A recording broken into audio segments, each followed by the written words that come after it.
여러분 안녕하십니까? 22대 총선이 이제 보름 앞으로 다가왔습니다. 오늘부터 사흘에 걸쳐서 TJB가 실시한 여론조사 결과를 차례로 전해드립니다. 오늘은 대전 동구와 민주당 이영선 후보의 공천 취소 사태로 전국적인 관심 지역구가 된 세종갑과 홍성 예산 여론조사 결과를 전해드립니다. 먼저 조혜원 기자입니다. 더불어민주당 장철민 의원과 국민의힘 비례대표 윤창현 의원이 출마한 대전 동구는 대전, 세종, 충남 20개 선거구 가운데 유일하게 현역 의원 간 맞대결이 펼쳐지는 선거구입니다. 여론조사 결과 더불어민주당 장철민 후보 49.8%, 국민의힘 윤창현 후보 40.7%, 개혁신당 정구국 후보가 2.5%로 오차 범위 밖에서 장 후보가 윤 후보를 앞서는 것으로 나타났습니다. 연령별 지지도는 50대까지는 장철민 후보, 60대와 70대 이상은 윤창현 후보에 대한 지지도가 높았습니다. 남성 지지도는 큰 차이가 없었지만 여성 지지도는 장철민 후보가 16.6%포인트 차로 높았습니다. 적극적 투표층에서는 장철민 후보가 우세했고 소극적 투표층에서는 윤창현 후보가 앞섰습니다. 갭투기 논란을 빚은 더불어민주당 이영선 후보의 제명과 공천 취소 결정이 되면서 화제의 선거구가 된 세종갑. 공천 취소 전 진행한 여론조사는 더불어민주당 이영선 후보가 52.1%, 국민의힘 류재화 후보가 33.1%, 새로운 미래 김종민 후보가 5.7%로 이 후보가 오차 범위 밖에서 우세를 보였습니다. 소극적 투표층은 이 후보와 류 후보 사이에 큰 차이가 없었으며 적극적 투표층은 이 후보 지지율이 22.2%포인트 앞선 가운데 공천이 취소된 이 후보에 대한 지지표가 어느 후보에게 갈 건지가 관건입니다. 단 한 번도 진보정당 후보가 당선된 적 없어 보수 불패 지역으로 불리는 충남 홍성 예산 지역은 더불어민주당 양승조 후보가 46.5%, 국민의힘 강순규 후보가 46.3%로 오차 범위 안에서 초박빙입니다. 연령별로는 양승조 후보가 30, 40대에서 높은 지지를 받았고 강 후보는 60, 70대 이상에서 지지도가 높았습니다. 두 후보 간 남성과 여성 유권자 지지도는 큰 차이가 없었습니다. 적극적 투표층에서는 두 후보의 지지가 비슷했고 소극적 투표층에서는 강승규 후보가 15.1%포인트 우세했습니다. 이번 여론조사는 TJB와 충청투데이가 지난 23일과 24일 조원 CNI에 의뢰해 실시됐으며 자세한 내용은 중앙선거 여론조사 심의위원회 홈페이지에서 확인할 수 있습니다. TJB 조혜원입니다. 이어서 대전 동구와 세종갑, 홍성 예산의 비례대표 정당 지지율 등에 대한 여론조사 결과를 전해드립니다. 동구와 홍성 예산은 국민의힘의 위성정당인 국민의 미래가 앞섰지만 세종갑에서는 조국혁신당과 국민의 미래가 오차 범위 내 접전 양상을 보였습니다. 이어서 김철진 기자입니다. 비례대표는 어느 정당에 투표할지 물었습니다. 대전 동구에선 국민의힘 위성정당인 국민의 미래가 37%로 가장 높았고 민주당과 진보당, 새진보연합 등의 위성정당인 더불어민주연합 26.8%, 조국혁신당 21.1% 순이었습니다. 새로운 미래 3.9%, 개혁신당 3.3%, 녹색정의당은 2.1%로 나타났습니다. 세종갑은 국민의 미래 32.7%, 조국혁신당 29.1%로 오차 범위 내 접전 양상을 보였고 더불어민주연합은 23.6%, 개혁신당은 5.4%를 차지했습니다. 보수 지지세가 강한 홍성 예산에선 국민의 미래가 47.8%로 가장 높았으며 더불어민주연합 23.2%, 조국혁신당 18%, 개혁신당 3.4% 순이었습니다. 조국혁신당은 지지정당을 묻는 질문에 세 지역에서 모두 4에서 7%대에 그쳤지만 비례대표 투표 정당 설문조사에선 18에서 29%대의 높은 지지를 받았습니다. 총선에 대한 인식도 지역별로 온도차가 있었습니다. 세종갑은 정권 심판을 위해 야당에 투표해야 한다는 응답이 국정 안전을 위해 여당에 힘을 실어줘야 한다는 응답보다 20%포인트 가까이 높았습니다. 대전 동구에선 정권 심판론이 45%, 국정 안전론이 38.7%를 기록했습니다. 반면 홍성 예산에선 국정 안전론이 정권 심판론보다 10%포인트 가까이 높아 대조를 이뤘습니다. 후보자 선택 기준에 관해선 대전 동구와 홍성 예산은 소속 정당과 정책 및 공약이 오차 범위 내 접전을 보인 반면 세종갑은 소속 정당이 39.2%로 가장 높았습니다. 이번 여론조사는 TJB와 충청투데이가 지난 23일과 24일 조원 CNI의 의뢰에 실시됐으며 자세한 내용은 중앙선거여론조사심의위원회 홈페이지에서 확인할 수 있습니다. TJB 김철진입니다. 공직선거법 위반 혐의로 1심에서 무죄 선고를 받은 박상돈 천안시장이 항소심에서 당선 무효형을 선고받았습니다. 박 시장은 지난 2022년 지방선거 당시 천안시 공무원을 동원해 홍보물을 제작하는 등 선거운동을 하고 천안시 취업률이 전국 2위에 해당한다며 허위사실을 공표한 혐의로 재판에 넘겨졌습니다. 선고 이후 박 시장은 실제 내용과 일부 다른 점이 있다며 대법원에 상고할 뜻을 밝혔습니다.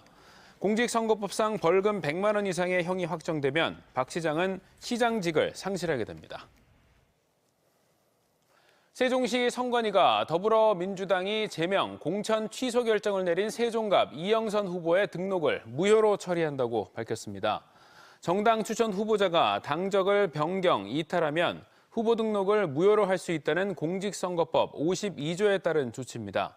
이 후보는 선관위 홈페이지에서 사퇴 후보자 명단으로 옮겨졌으며 다만 민주당이 후보 등록 마감 시한을 지나 이 후보를 제명 처리했기 때문에 투표용지에는 이 후보의 이름이 인쇄됩니다.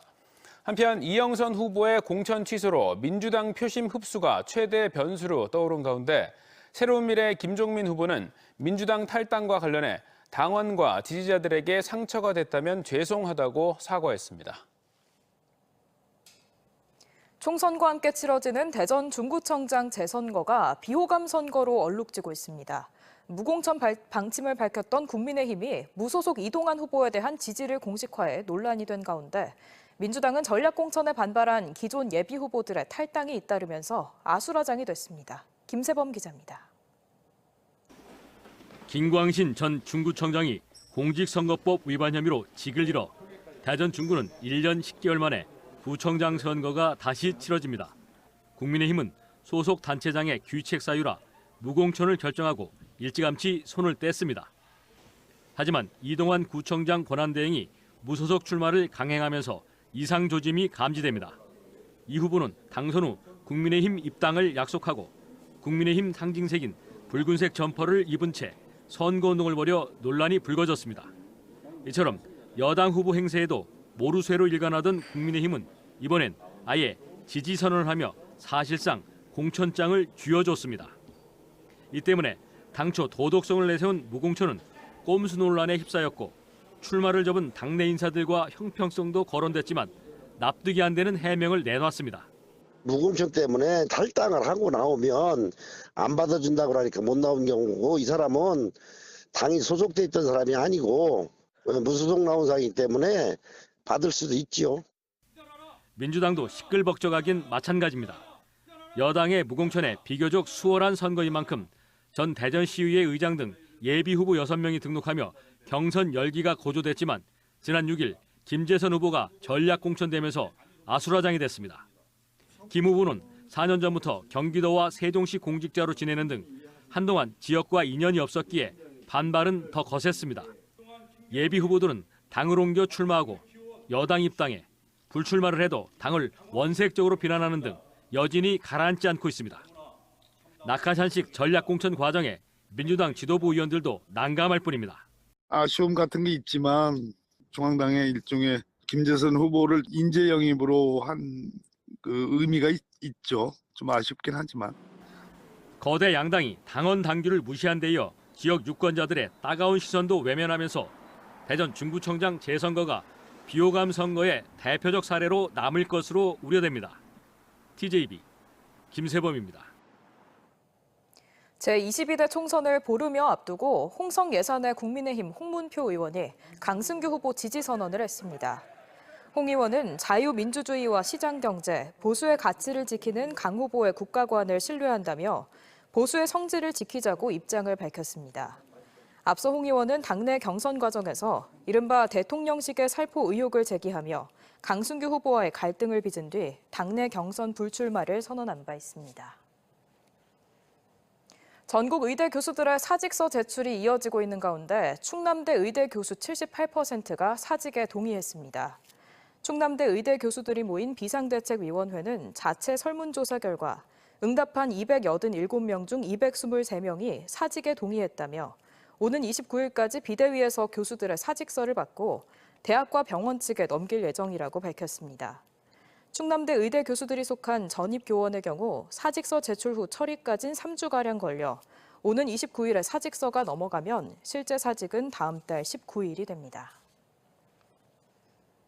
비상장 주식이 곧 상장된다는 허위 정보로 피해자들을 속여 100억 원이 넘는 돈을 가로챈 일당이 경찰에 붙잡혔습니다.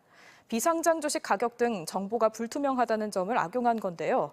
이들의 조직적인 범행은 경찰 수사관의 눈썰미에 꼬리가 잡혔습니다. 양정진 기자입니다. 예상 수익률 300% 이상, 기업 분석 자료와 함께 투자를 부추기는 메시지가 적혀 있습니다. 총책인 30대 A씨 등 불법 투자 리딩방 조직이 뿌린 허위 정보입니다. 이들은 지난해 1월부터 3개월간 한 주식회사의 비상장 주식이 9만 원에 상장된다고 속여 1,120명을 상대로 액면가 100원인 비상장 주식을 주당 3만 원씩 받고 팔아 108억 원을 가로챘습니다. 상장되면은 뭐 몇 배, 한 두세 배 뛴다 하면서 이러더라고요. 또 얼마 있다가 또 전화 와가지고 이거 많으면 많을수록 더 그래갖고 계속 없는 돈, 있는 돈, 없는 돈 다 긁어가지고 4억 5천 정도 되는데. 과거 유사투자 자문업 동종 전과가 있던 A씨는 당시 투자에서 손실을 본 고객 5천여 명의 연락처를 확보해 타깃형 범행을 주도했습니다. 경찰은 사기와 자본시장법 위반 혐의 등으로 조직원 14명을 검거하고 이 중 총책 등 5명을 구속했습니다. 이들은 포털 사이트에서 쉽게 검색할 수 있는 한 기업의 비상장 주식을 대량으로 사들인 뒤 피해자들이 주식을 매수하면 실제 주식 계좌에 주문량만큼 입고시켜 의심을 피했습니다. 비상장 주식은 주식 자체의 가격이 투명하게 공개되지 않기 때문에 거래할 때 그 실제 금액이 얼마인지 확인하기가 좀 어렵고요. 검색을 하면 에너지 관련 정보 등 이제 호재들이 나타나기 때문에. 한편 이들의 범행은 경찰 수사관의 눈썰미에 덜미가 잡혔습니다. 다른 사건 피의자를 태워주러 경찰청에 온 남성이 주차를 하지 않고 맴도는 것을 수상히 여긴 경찰이 불심 검문을 시도한 결과 차 안에서 수천만 원의 현금과 대포폰이 발견된 겁니다. 이 남성은 불법 투자 리딩방의 자금 세탁책이었고 이를 시작으로 경찰이 1년간 수사를 벌여 일당을 모두 붙잡아 검찰에 넘겼습니다. TJB 양정진입니다. 충남도가 지역 활성화 투자 펀드를 활용해 서산 천수만 간척지 AB지구에 스마트팜 단지 충남 글로벌 홀티콤플렉스를 조성합니다. 총 3,300억 원이 투입돼 50만 8천여 제곱미터 규모로 조성되는 충남 글로벌 홀티콤플렉스는 생산과 유통, 가공, 교육, 커뮤니티 기능을 갖춘 스마트팜 집적단지와 융복합단지로 구성됩니다. 충남도는 올해 말까지 특수목적 법인을 설립하고 스마트팜을 착공한 뒤 내년에는 스마트팜을 부분 준공해 시범 운영한다는 방침입니다. 콤플렉스가 본격적으로 가동될 경우 매출은 연간 1,100억 원, 18년 동안 2조 원이 예상되고 운영비 등을 차감했을 때 투자 수익률은 15.5%가 될 것으로 도는 전망했습니다.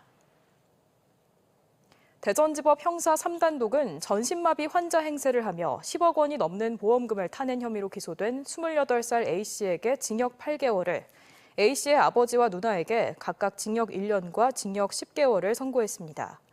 이들은 지난 2021년 6월부터 전신마비 행세를 하며 두 차례에 걸쳐 12억 9천여만 원 상당의 보험금을 청구하고 이 중 1억 8천여만 원을 타는 혐의로 재판에 넘겨졌습니다. 재판부는 피고인들이 거짓으로 일관하는 등 죄질이 나쁘고 편취한 보험금 대부분을 반환하지 않았다며 양형 이유를 밝혔습니다. 검찰이 대전의 한 학교에서 교사에게 흉기를 휘둘러 살해하려 한 혐의로 기소된 29살 A씨에게 항소심에서도 징역 20년을 구형했습니다.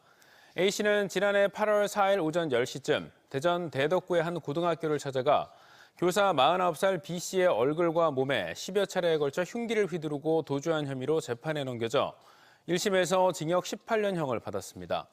검찰은 피해자의 일상이 완전히 망가졌고 피해 회복이 이루어지지 않았다며 구형 이유를 밝혔습니다.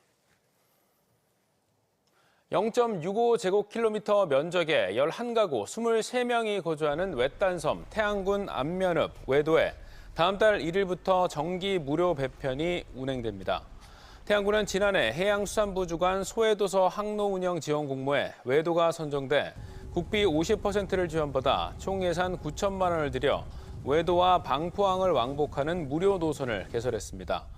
정기 운항 선박은 3.16톤으로 정원은 6명이고 외도와 방포항 사이 편도거리 6.2km를 월요일부터 금요일까지 하루 2차례 왕복합니다.